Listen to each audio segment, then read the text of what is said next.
È mezzogiorno passato da poco, siamo in via Monte Asolone a Bassano. Da nord stanno transitando due auto, una dietro l'altra. Una Renault Clio che prima del semaforo che immette su viale Venezia svolta a sinistra verso via Piave. L'auto che è subito dietro, una Ford Fiesta, sembra avere molta fretta, talmente tanta fretta da superare la Clio proprio all'altezza dell'incrocio, mentre questa sta svoltando. Inevitabile il forte impatto, la Ford Fiesta, che era in sorpasso, si è rovesciata su un fianco. La 29enne, che era seduta dentro, non al posto della guida, dapprima viene quasi sbalzata fuori dal finestrino, rimanendo schiacciata dall'auto stessa. Il conducente, invece, cerca più veloce che può di uscire dal finestrino dell'abitacolo. Morta sul colpo la 29enne romena, schiacciata ed estratta dai vigili del fuoco.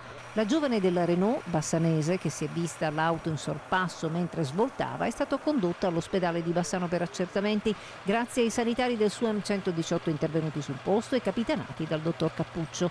Ma la storia non finisce qui, perché a fermare il conducente romeno, che si era riversato in strada e sembrava quasi allontanarsi a piedi, sono proprio i carabinieri, che erano già sul posto allertati poco prima per uno scippo. Un cinquantenne bassanese, infatti, lungo viale Venezia, era stato fermato dalla coppia, proprio quella della Ford Fiesta, e la donna gli aveva sfilato maldestramente il suo Rolex d'oro del valore di 23.000 euro. A quel punto la donna era salita di corsa in auto ed ecco il perché di tanta fretta.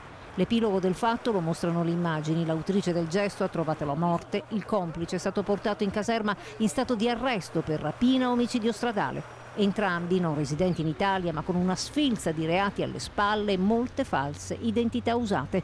Indagano i carabinieri della stazione di Bassano unitamente ai colleghi del radiomobile.